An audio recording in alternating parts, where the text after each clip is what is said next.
All right, let's get up. Time to move, especially since we've now come to stage-specific meditation and physical exercise. I've talked about this before, so now's the time to do a little bit of it.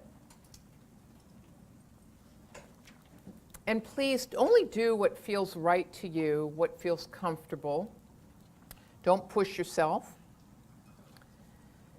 Just feel good in whatever you're doing today. Let's talk about yoga for anxiety. I mentioned a few minutes ago that we commonly see disordered breathing or hyperventilation with anxiety. The two go together. Wherever there's anxiety, there's some kind of disruption or disorder of breathing.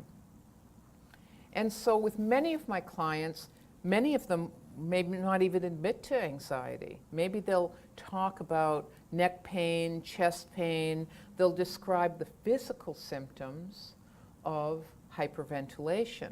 So we don't have to talk about the stigma of anxiety. And especially working across cultures, there is a stigma in many cultures to admitting to emotional distress, but people may more readily admit to the symptoms that we know are really from hyperventilation. And we see this with clients. Sometimes their scalenes are so tight that their jaw's brought forward like this, or they're often telling us something. And that coming forward with these muscles leads to a lot of tension in the rear muscles that attach to the occiput, leading to frontal headaches. So we start to see, or we'll get a lot of people saying, oh, I've got chest pain, I've got to get a heart analysis, when we know all of these symptoms put together are really a function of disordered breathing.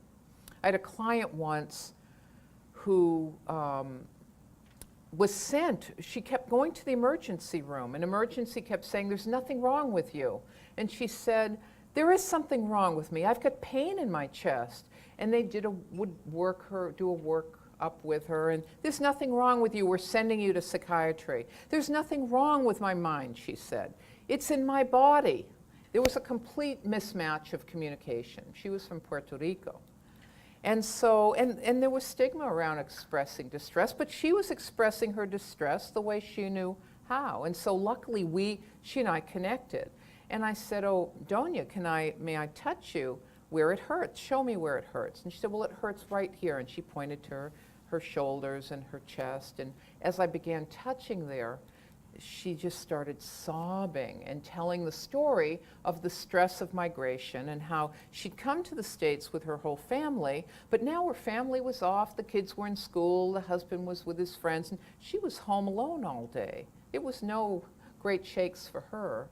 And she was just in terrible grief about having lost her friends and family back home.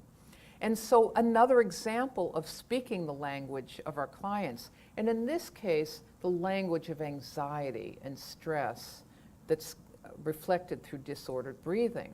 So we get a lot of somatic complaints, neck pain with the scalenes or the back of the neck, or headaches. We get chest pain, and we also get a contraction of the pectoral muscles, and you'll often see it with a kind of bending over too, and just kind of a contraction or coming forward. Now, those of you who know people with asthma, it's very similar. Asthma and anxiety are highly correlated. In part, it's very anxiety provoking not to be able to breathe.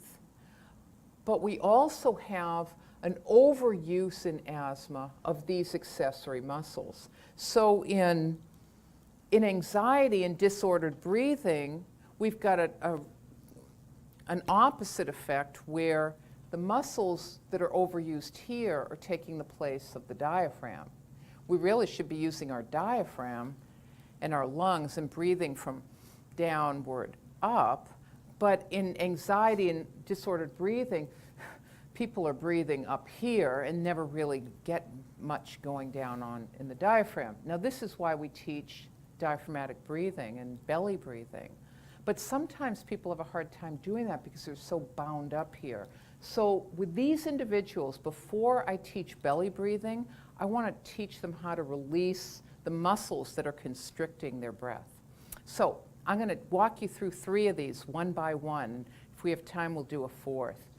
So the first one is very simple. Feet are as far apart as the shoulders, and you're going to place your hands by your side and then slowly take your head back at an angle until you feel a stretch coming from your jaw all the way down the side of your neck into your clavicle.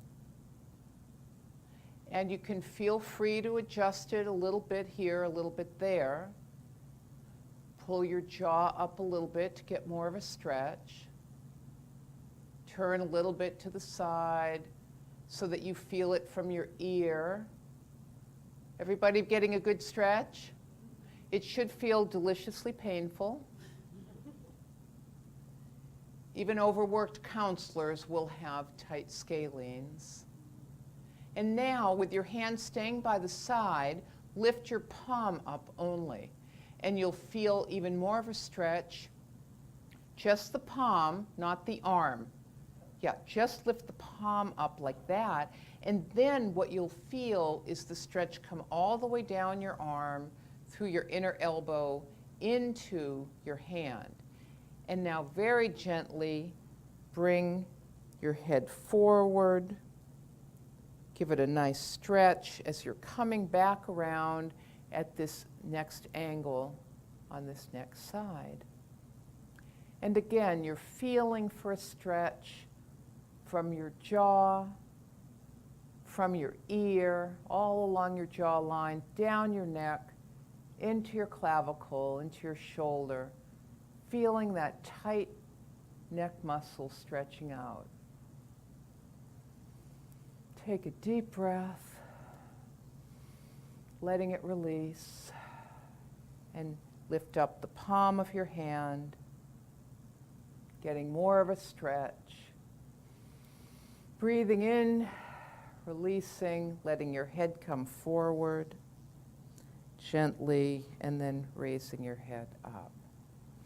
A very simple stretch, but now feel how your neck feels. These muscles get tight too from computer work. One needn't be anxious to have tight scalenes.